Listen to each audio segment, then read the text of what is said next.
Welcome to everyone. As Hector was reading out my bio, I realized there's a few things to I need to change now that I know how it reads externally. So this session is really this is not an IB trading, right? And this is me thinking as a teacher, me reflecting as a teacher about assessment. It's an interesting time for us to be doing it because we already know the new guide is going to be coming out. We already know how assessment will look like in the new guide.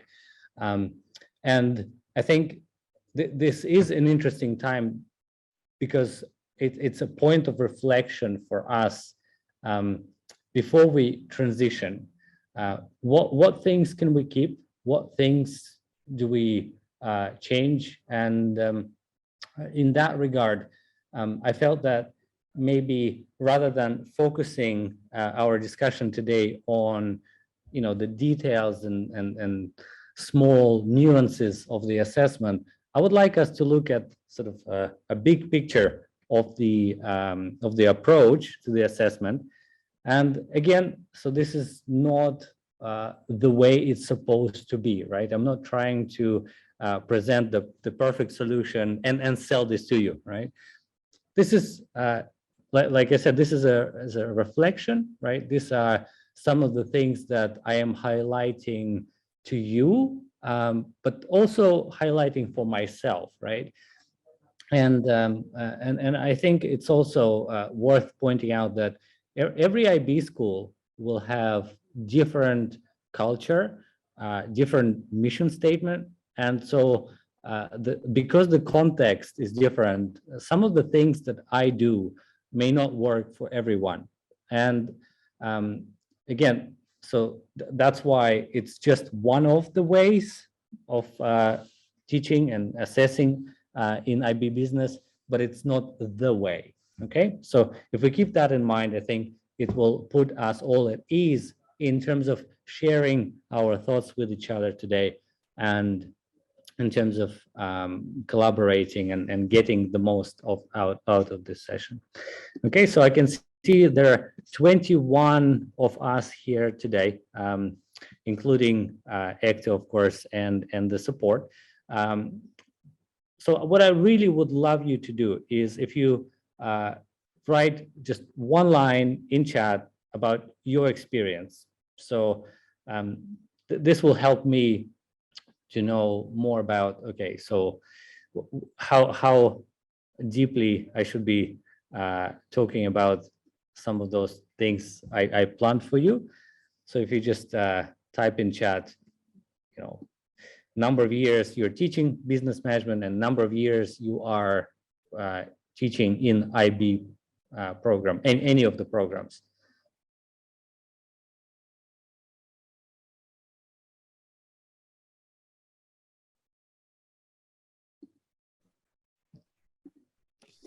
I should probably start with myself. So, sorry, Ruslan, but we've got all the answers pouring in right now. We have Ala, who says she's got 5 years of teaching BP business. Samir Arora says 4 years, and he's been teaching since 2018. Chowdhury says he's teaching since 2016. Kanchan says she's been teaching for 3 years. So we've got we've got somebody who says 16 years. And Dana says she's got 7 years. Lopa also has 7. Preeti Walia says she has in all 19 years of experience with 2 years in the IB. So we can see that we have people with experiences from like 3 years to 16 years. So that's like a really long range. Firdaus says 7 years. Nisha says 5 years. Yeah, and 13 years, Deeptisha says. So, yeah. Okay, great. And Hector, did you do the average already? No, my maths is very bad. Okay. So just to recognize that this is a very experienced group, and so there seems to be people who have been teaching business for quite a number of years. So collectively, we have what's my estimate, about at least 50 years, right? 50 plus years of teaching business management. There's, I want to recognize Deepti seems to be teaching business for 23 years. So that's something to recognize as well. So personally, I teach business management in diploma program for 7 years now, and I have 12 years of experience with diploma program in general. And some of the other things I do is mainly TOK, and in previous schools I did various things in middle years program and DP. So it's great to have a range of experience in this room, and so my hope is that we'll just share our practice with each other and discuss how can we best prepare students for oh, that's a good question. What are we preparing students for? And maybe that's the initial point for our consideration. So the session is built into 3 parts. First, look at the philosophy of the assessment. Then we'll just highlight some points about internal assessment, and then some points about external assessment. There is no specific sort of prioritization in terms of the slides that I show you, or there's no like, okay, this is the most important thing, and this is second, and this is third. Again, this is a collection of ideas, and there's no particular order to them. Okay, so we all should have an access to Padlet, but just one more time, I want to put the link into the chat.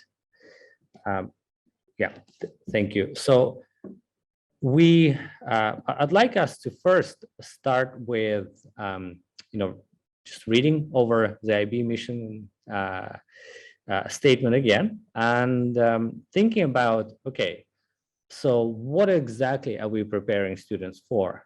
So what might it mean for a future business practitioner with the IB diploma, right?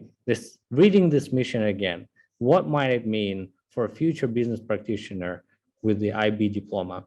Someone who has graduated 7, 10, 15 years after their graduation, how would they be standing out in the crowd of business practitioners? Okay, so I'd like everyone to add your answers, right, ideas, into the comment section at the bottom here. So go ahead, and if you could just spend about a minute on that, and I'll do that myself as well.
We've also had a couple of answers on the chat box, Ruslan. Lopa says global perspectives, and Firdaus says planning to include real world experiences.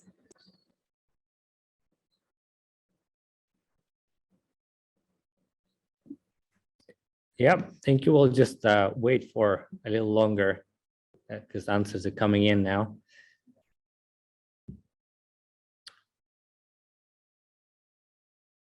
And so as you wait for others, feel free to read through the answers of other participants.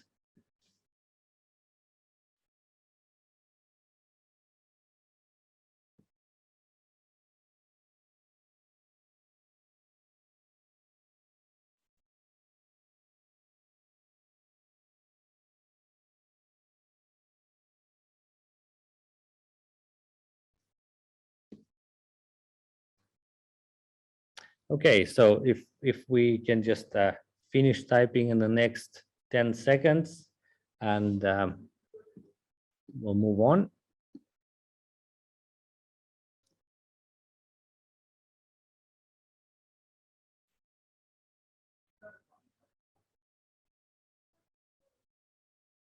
Okay, great. Thank you so much for your perspectives. And I feel like we are part of some curriculum review team, which puts together a few priorities for the new guide. Look,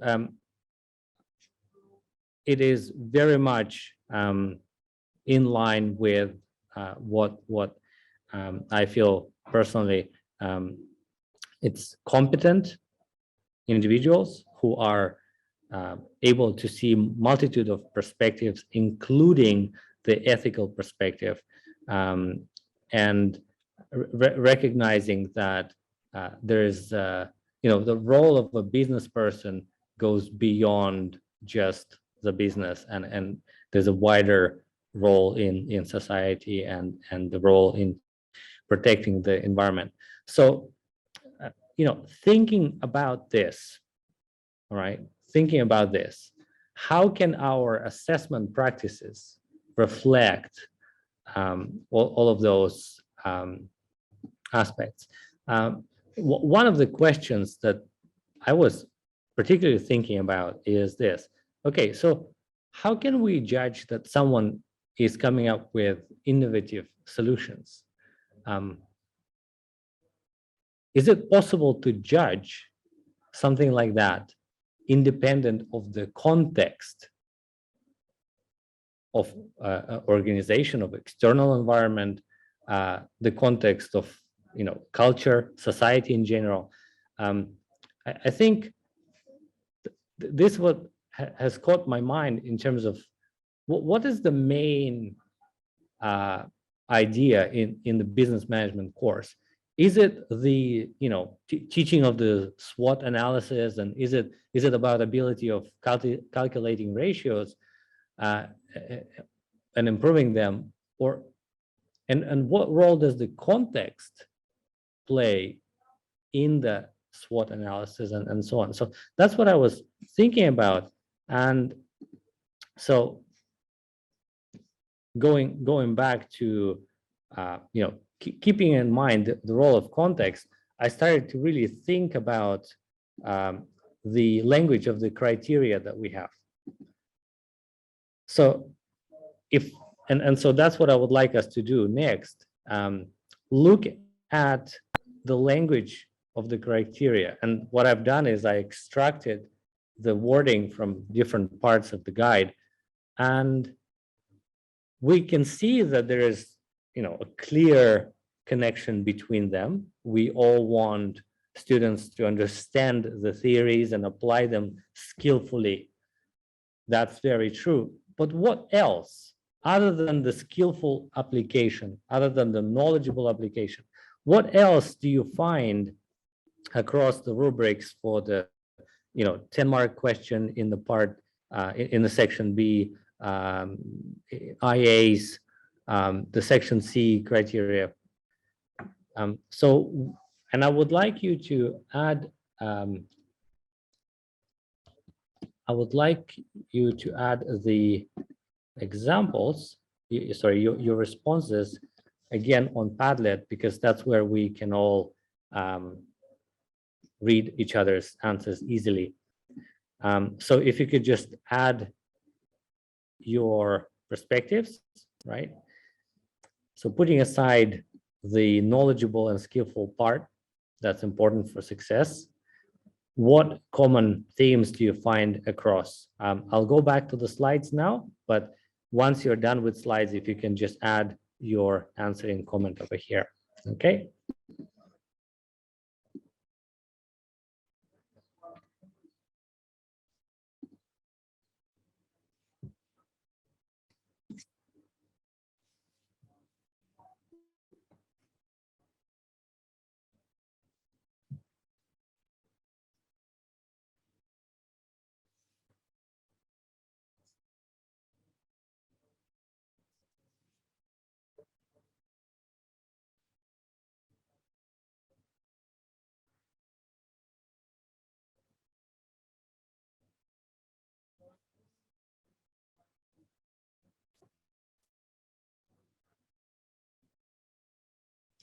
Ekta, at the moment, I don't see what's happening on Padlet. So if you could just let me know or read out some of the things that come in. Yeah. What is common? Yes. Give me a minute. Sure.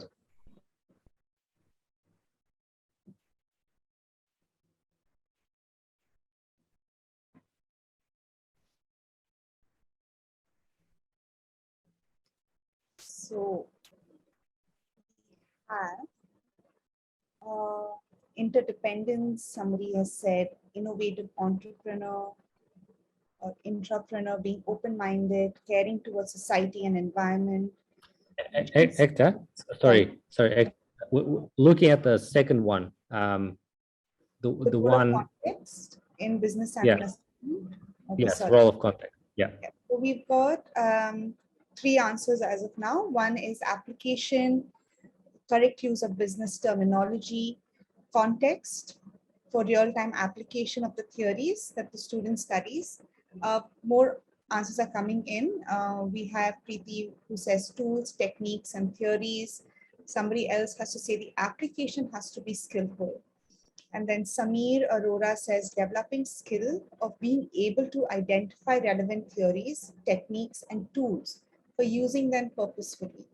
And again, somebody has said relevance. So I think that is coming a lot, like context, relevance, meaningful for students. And the last one that I have so far, okay, I think answers are just pouring in. We have analyzing, evaluating with respect to context. That's Haripriya's answer. Another 2 more anonymous answers is identifying the correct context and conceptual knowledge. Right. And so if I, again, from listening, right, I don't see it in front of me, but from listening, what I hear is the relevance. And then we go, okay, so skillful application of the tools that are relevant, that are appropriate, evaluation of the context, again, in a way that's relevant and appropriate to the context. And that's exactly what I've been thinking. Sort of in every criteria, there seems to be the common theme of appropriateness and relevance. And having read the new guide in its sort of, I guess I couldn't call it a draft, that theme has been preserved, this idea of relevance and appropriateness. And, you know, as teachers, we are, when we mark IAs, when we mark those responses to the case study, it's, you know, we find ourselves needing to understand the context of the business situation, the context of the case study, before we are able to judge a student's response. And so whether we are, you know, looking for some critical thinking, whether we are looking for some innovative, creative thinking, or just skillful application, the role of context is paramount. Okay.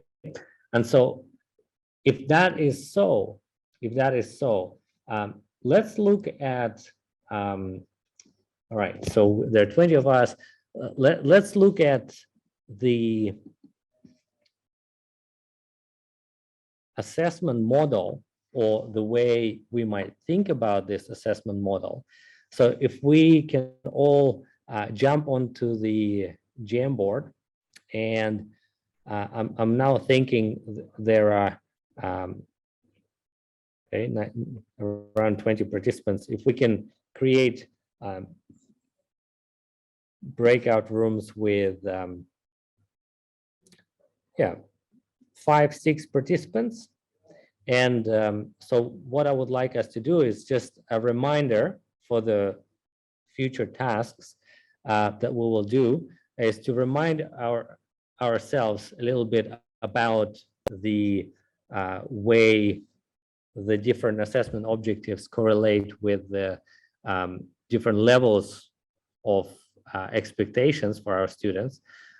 So if we can do that, but I think what I would like us to do is to copy this Jamboard, and then once you made a copy, add the link. So once ECTA assigns the breakout rooms, someone from your breakout room, if you can make a copy of the Jamboard, share it amongst participants, and then paste the link into the Padlet. Okay. So ECTA, if we can create breakout rooms for perhaps 5 minutes. Yes, the breakout rooms have been assigned. Everyone should be getting their invitations to join the breakout room, and you will get a reminder close to 4 minutes that we're closing in a minute. Okay, thank you.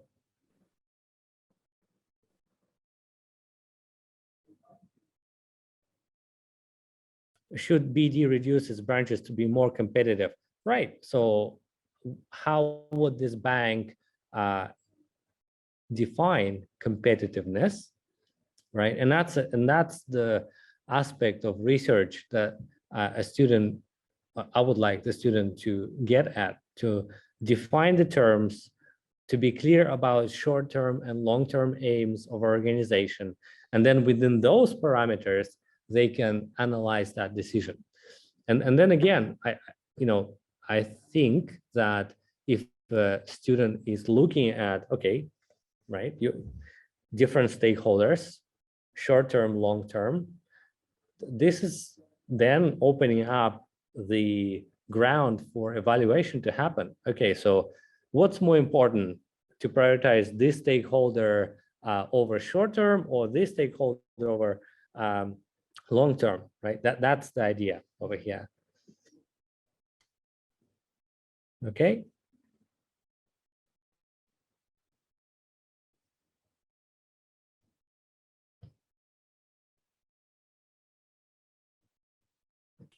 Excuse me, I just to double check. So it's actually up to the organization itself.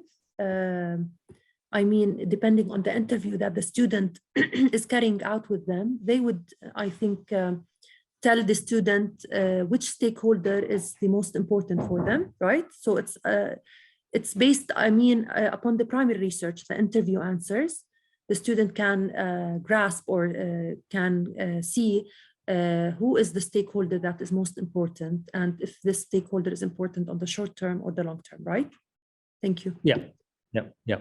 And then, so for us, right, we as teachers, I think we are sort of assessing the academic ability of our students. So, right, if our students are going to continue their academic careers, one of the key skills would be to demonstrate their ability to support their arguments. Okay, so how can one support arguments? Well, they need to cite the sources, right? And so, okay, so they've had an interview with this financial manager at this bank. Okay, in supporting their argument, are they going to cite this interview? Are they going to cite maybe some other interviews? So one of the ideas that I tell my students to do well, or I ask them a question. Do you triangulate your data, or do you just believe whatever your financial manager says, and or whatever your customers tell you, and you just say yes, and then you write that in your IA? Is there a way that you check, okay, so customers said that in the interview. Do I have a survey where I'm sort of double checking if this is still the case?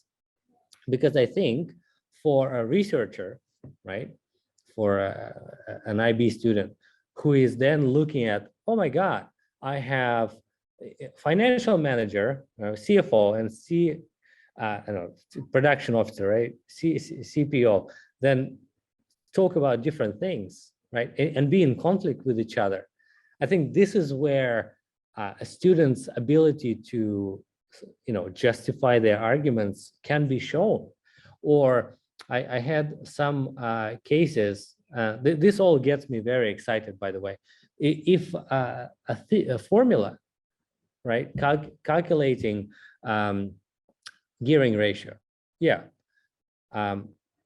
Calculating gearing ratio or calculating ROCE, what happens if a company is sort of not earning any profit, or their retained earnings are in such negative that they overweigh everything else, and the gearing ratio is negative? Well, what does it mean, right? How can you make sense of all this? Because that's not what's in the textbook, right? It's not apparent. And I think that's where, by demonstrating the thinking, the students are really going to get their sevens. And that's what I mean by critical application.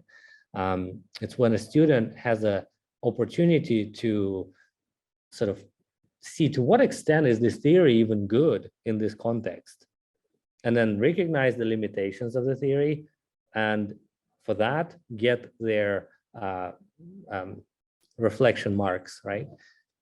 Rather than what some students do, and I think that they're reading a lot of stuff on the internet, which tells them, okay, you need to have a separate section with a reflection after your recommendation section, right? And they think that this is the only way to do it. And so I suggest to students that if they sort of reflect upon the use of theories and upon the usefulness of a theory, then they will be able to get better marks. So if you have any questions, please go ahead, type them in chat, or just unmute yourself. Otherwise, again, it's time to just quickly take a stock of this part about IA before we jump into the last section, which is the external assessment. Ruslan, yeah. Sorry to interrupt. Since you mentioned asking for putting a cross question, this is Kanchan. I wanted to just put one question with respect to reflection, if that's okay. Yeah. All right. In one of the examiner report, I happened to read that the reflection was restricted to only the use of theories and the discussion. I was wondering what more was expected out of this understanding. Sure. So again, going back to that mountain thing, right? So I ask students to reflect at every stage, right? So reflecting on theory is what would probably happen here, and then later in analysis and discussion. Okay, but are they reflecting about the kind of methods they're choosing to collect the data, right? So they chose an interview. Great. Well, what type of interview they chose? Is it structured or open-ended? Why so? Who did they decide to interview? Let's say they said, oh, I'll interview 3 customers, 5 customers. Great. How did they sample those customers? How did they decide to find them? Okay, well, let's say they had this, probably the easiest method is to use either convenience sampling or snowballing, right? And so, okay, so if it's a snowballing sampling, what are the advantages and what are the disadvantages of that? Okay, well, if these are advantages and disadvantages, how have they been able those advantages and disadvantages of sampling method influence my recommendations for this research question.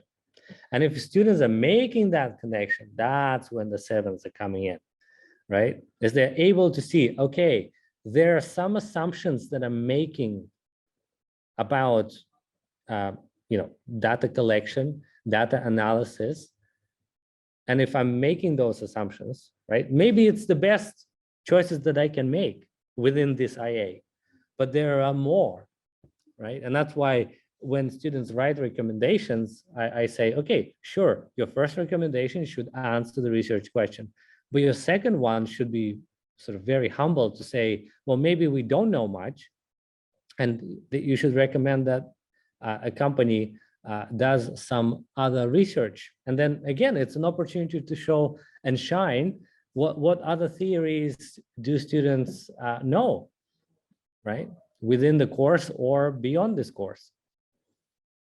I hope that answers your question. Yes, just to sum up, so what we are telling our students is to go beyond reflecting on theories and the tools they've used, and talk about the research methodology that they have used, the limitations, and how it has kind of restricted the recommendations and the conclusions that you have finally come up with. And if in certain ways and with some changes, the recommendations and conclusions could have been better. I get this is what I understood. Okay, great. Thank you so much. Absolutely. I just want to ask you in reference to sampling, is it better when I look at the samples or past student work, I always see, they used convenience sampling.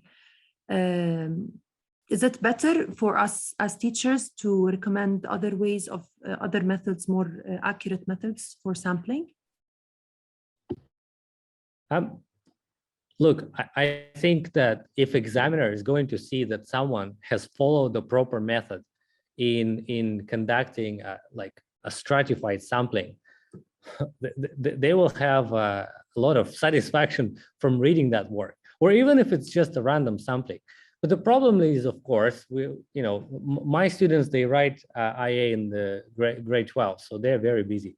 And I feel that, as much as I want, not everyone in my group will actually go and do the, some better ways of sampling.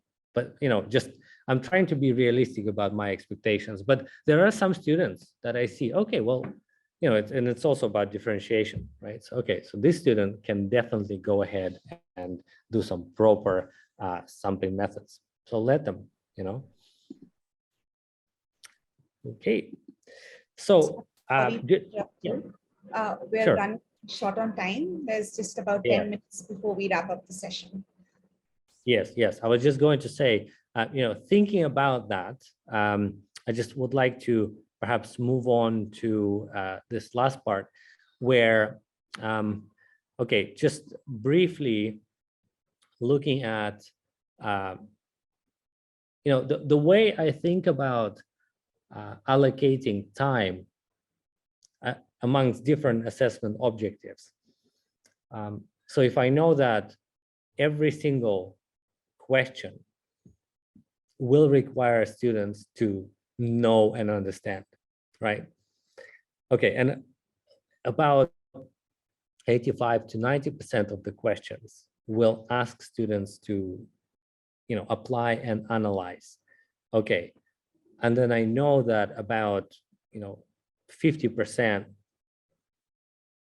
of the questions or the marks, shall I say, not the questions, but 50% of the marks will come from the skills of evaluation and synthesis. This is what I'm trying to do in my classes. And so I'm trying to match the time that I spend on different activities.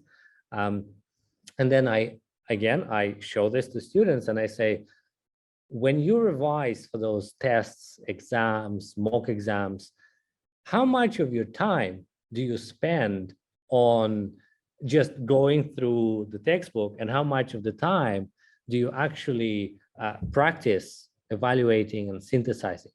Similar to the word count in the IA, right? So there's 2,000 word count in the IA.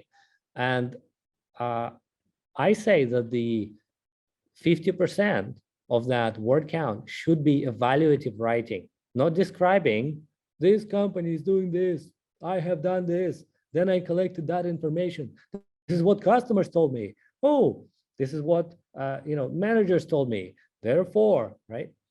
What I'm asking students is to very briefly, in as minimum word count as possible, stating the descriptive data, right? And instead of writing at a table, instead of writing at a little mind map, whatever you can do to minimize the amount of description and to maximize the word count for the evaluative and synthesized writing, because that's where students are demonstrating their skills in assessment objective 3, and that's what gets the top marks.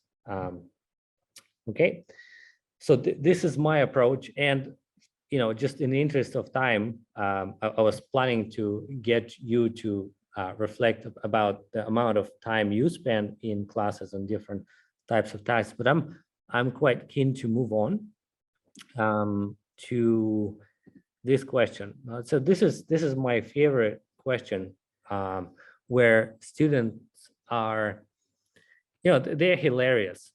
So I'll let you read the question, and I'll let you spend about a minute to think about what do you feel is the most common mistake that students in my group did, or what do you feel students in your group would do?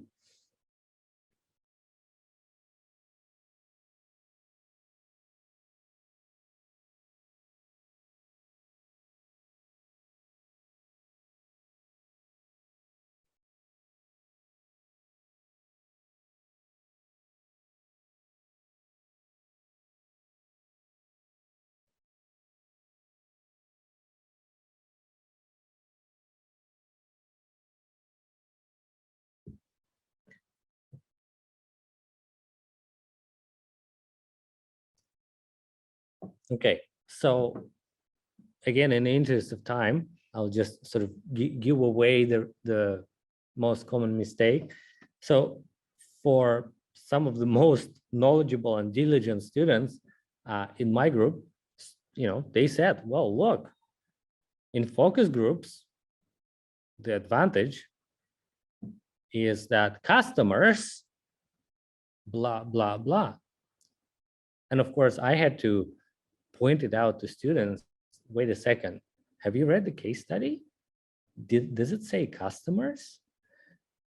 And they were like, oh my God, right? And this is what I found in some of the latest papers. The exam questions are actually tricky in that way. They're not asking just for the knowledge. They're asking for critical application of the knowledge to the case study. So, a student would take a list of all the different things that they know about advantages of focus groups. And then they'll say, okay, well, which one of those apply to this specific situation? Okay, so they were entrepreneurs, not customers. So like potential business partners. Okay, so in what way is this an advantage for this specific situation, right?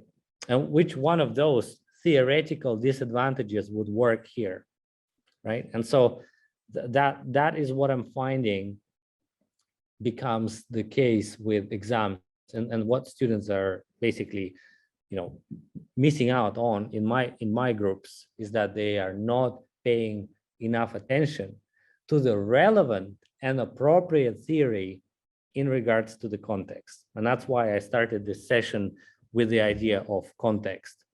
And I do absolutely the same thing when it comes to the 10-mark questions.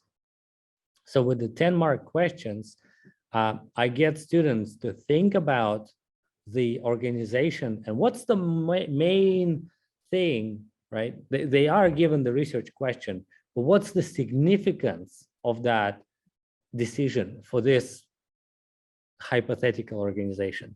Okay, then if that's the significance, and this is the question. What is the theory that you could use here?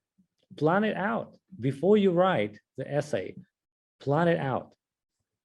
Okay, and then, okay, which of the data, like highlight, underline the sentences you would use in your 10-mark response essay that would help you to support what you're saying. And let me just over here show you the way I ask students to structure their 10-mark question response. That would be my last thing to show you today. So I say write 6 very short paragraphs, and I get students in the first intro paragraph to 1 sentence say what's the issue, right? And in 1-2 sentences explain why is this issue of paramount significance for this organization. Now hold that thought, because then in your conclusion, when you're going to justify the decision, you're going to use that very significance, those sentences, you're going to use them again in order to justify one decision or the other. And so the body paragraphs, we've all seen the mark schemes, right? So they have this rubric with 6 items that IB would like our students to do. But they also have this table where they say, okay, so if it's a decision, then 2 positives, 2 negatives, that's how you get your basic marks. And if it's 2 options and you need to make a decision, again, you have 1 positive, 1 negative for each decision. So I just tell students, look, whatever the question is, there's got to be 4 paragraphs, 2 of those paragraphs in a positive way and 2 in a negative way. And then I pointed out to students that this 10-mark questions is it basically expects you, in each body paragraph to answer some of the AO2 questions, like explain. Basically, if it's a decision about option 1, okay, explain an advantage of option 1, explain a disadvantage of option 1, explain advantage of option 2, explain disadvantage of option 2. And so if you answer each of those little questions in a critical way, then the whole essay would be laid out. Then all you need to add is just intro and justified decision. Question, please, a quick question. Is it okay for students to, sometimes students ask me, is it okay, teacher, to negotiate each decision or each option, separately? For example, option 1, we talk about 1 advantage and 1 disadvantage for it. And then we go on to paragraph number 3. We talk about option 2, 1 advantage and 1 disadvantage. Is it okay to deal with each option separately? Or is it better to link the 2 options together? Look, for that, I'm sorry, but we're really pressed for time. That will be the last thing we'll be taking, and then we'll have to end the session. Sure. I can stay.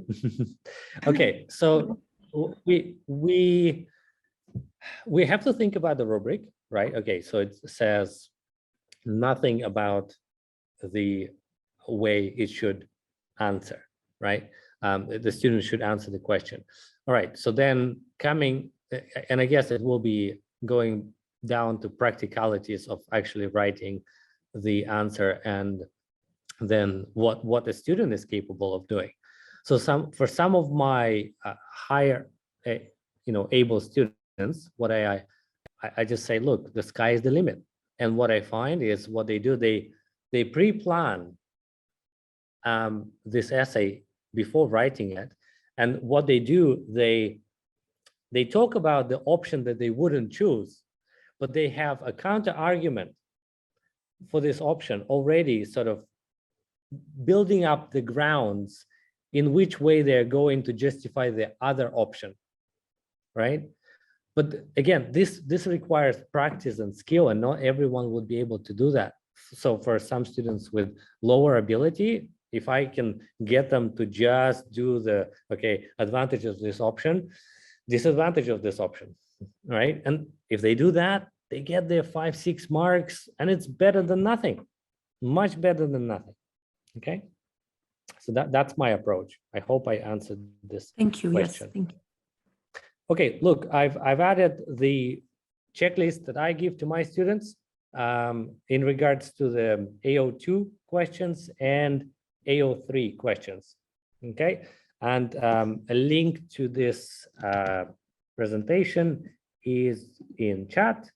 So please, go ahead and save it, use it in your classes, and feel free to just reach out to me if you have any questions post this session. You can write them in Padlet, and I'm happy to answer them at a later date. Okay. Thank you very much. Ruslan. This was a really interactive and very knowledgeable session. Thank you so much for doing this. All the links are in the chat box. You've got the PPT links, the Padlet link, the Jamboard link, everything is there. So please feel free to use it. And we have another session coming up after this. In 10 minutes, we're going to do a Toddle walkthrough of the DP platform. If you'd like to know how you can use Toddle in your school, please hop on to the walkthrough, which is going to be happening in less than 10 minutes. The link will be dropped in the chat box now. All right. Thank you, everyone. Thank you. Thank you. Thank you. Thank you, Ruslan. It was really helpful. Thank you. Ekta, just a quick question for you, if you can take that. Yeah, I'm audible. Yes. Were we supposed to include extended essays as well in this session, or do we have a separate session for that? I think that question's for Ruslan, right? Okay. All right. Sorry, what's the question? I was wondering if we had extended essays also covered in this session, because I guess that's what the heading was telling us. Of course, IA and the other assessment objectives were really helpful, but were we supposed to cover the extended essays as well, or we have a separate session? I was wondering. No, I don't know if there's another session that's planned about extended essays specifically. I've never planned to address that because I'm just thinking about the limitations of time. But if there's any question that you want to just stay in session and ask, if Ekta doesn't oppose to that, I'm happy to stay and chat. Okay. Immediately after this. Sorry. So sorry, just one notice, because I noticed a 10 marks question. How many marks did you put on it? Just I want to know the mark so that if I can discuss it with my students. So for me, it's the top band. That's my feeling. And one thing that students will notice, it's the amount of case study material that's connected to the theory. That's what gets it to the top for me. Yeah, because I saw a question you put for us, a sample, a 10 marks question for the same case EI. So I wondered how many marks did you put? I think it was 5 out of 10. No, it was between 8 and 10. Okay. Thank you. Thank you so much for the time and for the support. Thank you. Thank you. Bye-bye. Right. Bye.